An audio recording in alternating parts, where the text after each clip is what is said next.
Hi guys! Welcome back to my channel. Kung bago lang kayo sa channel ko, ako nga pala si Annalyn Tapa. Welcome kayong lahat. At kung hindi pa kayo nakapag-subscribe, i-click nyo lang subscribe button sa baba at pakiclick nyo na rin ang bell notification para ma-notify kayo sa lahat ng mga videos na i-upload ko. Kung bago lang kayo guys sa aking YouTube channel, nag-upload ako ng mga video tips, video tutorial, nang sa ganun ay may share ko ang kaalaman ko sa kapwa ko YouTubers, lalong-lalo na sa mga new YouTubers na nagsisimula pa lang gumawa ng kanilang channel.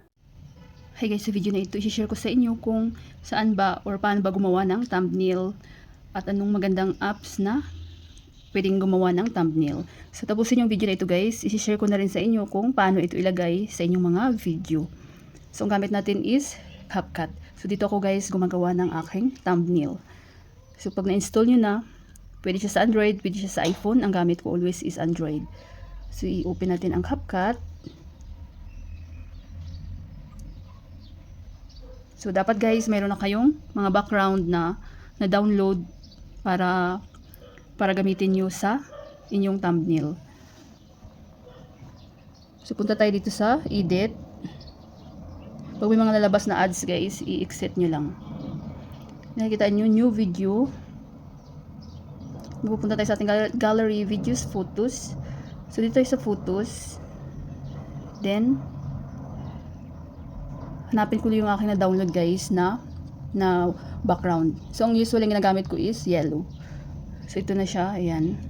So, doon ako nagda-download sa Google or Chrome. I-search nyo lang YouTube background for YouTube thumbnail. So, maraming lalabas doon. So, depende sa inyo kung ano yung bet nyong background. Then, i-add nyo lang. So, make sure guys na punta tayo sa aspect ratio kasi maraming nagtatanong bakit kapag nagawa na nila yung thumbnail, bakit maliit, hindi kasya sa kanilang video. So, punta tayo sa aspect ratio. So, dapat naka 16:9 tayo. Ayan, make sure na naka 16:9 ang ratio niya. Then, back tayo. Then, maghanap na ako dito ng, so good news guys, wala nang watermark si CapCut dito sa harap. Ayan. So, natatanggal na siya for free. Kapag may lalabas man, so, natatanggal siya for free. So, ito naman, wala namang problema to kasi madali lang tanggalin. Ayan. Then, i-click nyo lang. Yan. Then, delete.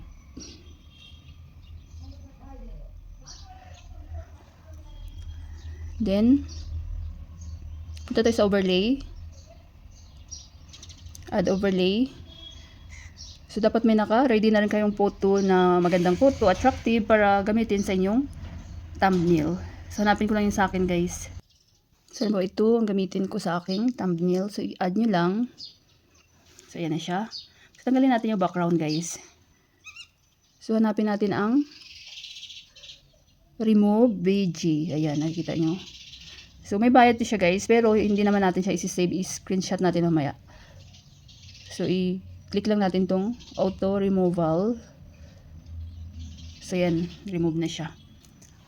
Then, i-check nyo lang. Then, kapag gusto nyo palinawin pa yung inyong photo, hanapin natin ang adjust. Adjust. So, yan guys. So, ito lang ginagawa ko. Adjust yung ginagamit ko. Hanapin nyo ang brightness. Depende sa inyo kung gaano kalinaw yung inyong thumbnail. Ayan, brightness. Then, itong bilog, adjust nyo lang guys. Depende sa inyo kung ano kalinaw yung inyong mukha. So, pangit na masyadong malinaw, diba? So, ayan, diba? So, i-check nyo lang. Pwede siya palitan guys, ang inyong photo. Ayan. Pwede nyo siyang ilagay dito, sa gitna. Ayan. But usually, kung napapansin nyo yung aking thumbnail, laging, yung picture ko is laging nandito sa right side. Yan. Para mailalagay pa tayo dyan. Then, so gagawa ko ng thumbnail. May video na akong na-upload kung paano gamitin ang CapCut apps. Part 3 na siya. So, mag-add overlay muna tayo. Gusto ko ilagay yung logo ng CapCut para malaman ng viewers ko kung tungkol saan yung video ko. So, i-add nyo lang. So, dapat sa paggawa ng thumbnail guys, so dapat simple lang. Wala masyadong maraming mga decoration, di ba? Yung direct to the point din, but attractive, simple but attractive. So, yan. Pwede rin kayo mag-add dyan ng video, YouTube logo kung gusto nyo. Mag-add tayo. So, may na-download na rin ako. So, sa Google ko lang ito lahat na-download guys, yung mga logo. Ayan. Si crop na natin, pwede siyang paliitan. So, ilagay natin dyan. Para nandiyan din yung logo ni YouTube. Then, back tayo. So, nakita nyo text. Then, add text. So, paano gamitin? Magsulat tayo dito guys. Paano gamitin? Ayan. Then, pwede natin siya lagyan ng font para attractive siya. Wait lang natin. Then, depende sa inyo kung ano yung gusto nyo. Napakarami yan guys. Piliin nyo lang din yung free, yung walang mga lavender. Pero kasi screenshot lang natin ito mamaya, so hindi naman tayo magbabayad. So ito, gusto ko to para clear siya. Paano gamitin? Then punta tayo sa style. So napakarami dyan guys. May blue. May white. Ayan, kung gusto nyo. So, halimbawa ito gamitin ko itong blue. So, dapat yung mga colorful din yung mga text ng inyong thumbnail para attractive. Paano gamitin? Then, iba yung ating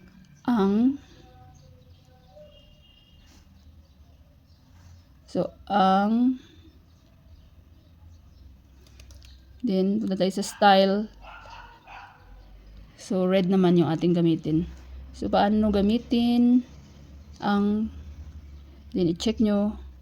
Then another text, CapCut apps or CapCut app. CapCut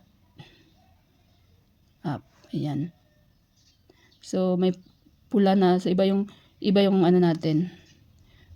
Pwedeng by blue. So pwedeng ito. Ayan. Depende sa inyo guys. Kung ano yung bet nyo. So ito sa akin para attractive siya, para tugma siya sa ayan yung logo ng CapCut. Paano gamitin ang CapCut app? Check. So, lagyan natin siya ng 2026 kasi updated 2026. 2026. So, gawin na lang natin siyang red. Ayan. Ayan, lagyan natin dyan. So, nagagalaw-galaw siya guys ha. Paano gamitin ang CapCut app 2026.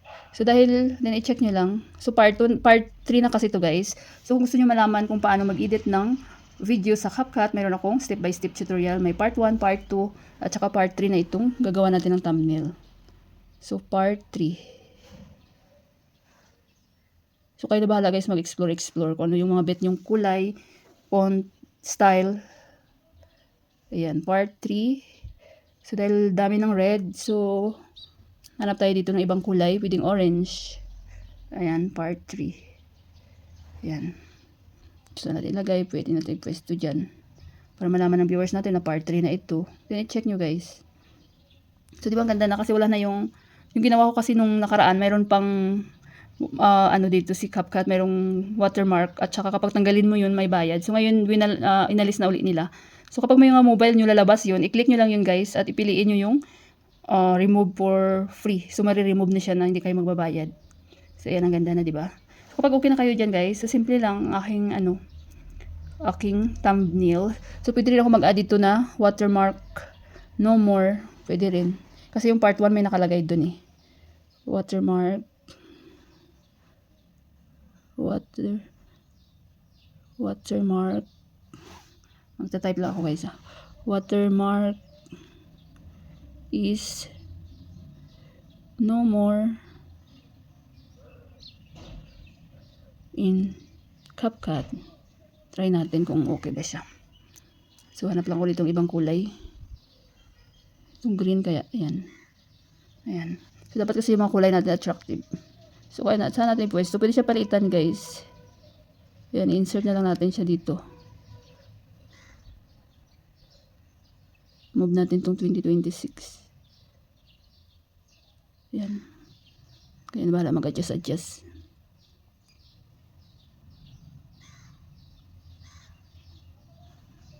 So, ayan.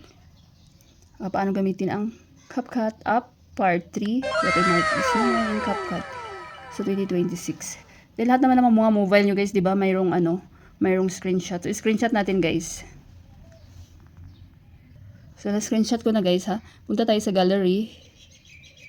Kasi bawal kasi ipakita yung pag-click ng screenshot.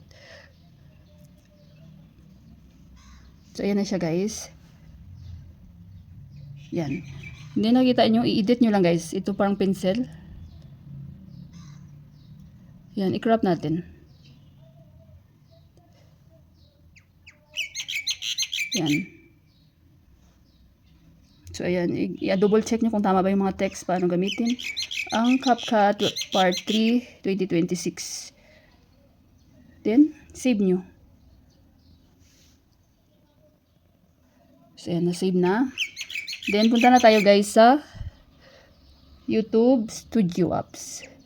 So, sa mga baguhan, kung hindi nyo pa alam tong sa mga baguhan guys, kung hindi nyo pa alam tong YouTube Studio, itong YT Studio, so install nyo na kasi napakalaking tulong ito para sa ating mga content creator. Kasi dito na tayo na maglalagay ng thumbnail, mag-edit ng thumbnail. Dito na rin ako nag-upload ng mga videos ko. So, panoorin nyo guys kung paano mag-upload ng video gamit ang YT Studio. At dito nyo rin makikita yung inyong mga subscriber count. At saka, dito na rin kayo pwede mag-reply ng mga comment, mag-delete ng comment ng inyong mga viewers. So, i-click nyo guys. Kapag na-install nyo na, i-open natin. So, pwede siya sa Android guys, pwede siya sa iPhone. So, mayroong content, dashboard, content, analytics, community. Then, kapag monetize na kayo, dito nyo makita yung inyong earnings. Then, punta tayo sa content guys.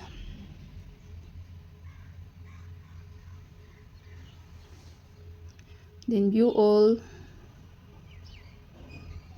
So, ayan. Kung napapansin nyo, yung aking mga thumbnail is yung yellow yung kanyang background. So, kapag tutorial. So, minsan naman kasi, nag-upload din ako ng mga travel vlog. So, ayan. So, mas maganda talaga, di ba? Mas attractive yung videos nyo kapag lagyan nyo ng thumbnail. Kasi, ang dami-dami ng mga content creator na magagaling, magaganda yung kanilang thumbnail. So, kapag hindi maganda yung ating thumbnail, so, kahit maganda pa yung inyong content, guys, video, walang mag-click. So, tingnan nyo, di ba? So, ito yung walang thumbnail, di ba? So, mas maganda talaga yung may mga thumbnail. So, i-click nyo yung video nyo. Nalagyan ng thumbnail. So, nakikita nyo itong pencil sa taas, guys. Yan, click nyo yan. Then, i-click nyo rin itong pencil ito sa gilid. Ayan, then, custom thumbnail. Click nyo. So, ito na yung ginawa natin kanina sa CapCut. I-click nyo. Click nyo din. Ito, guys, done. So, ayan na, di ba? So, paano gamitin ang CapCut Part 3, 2026.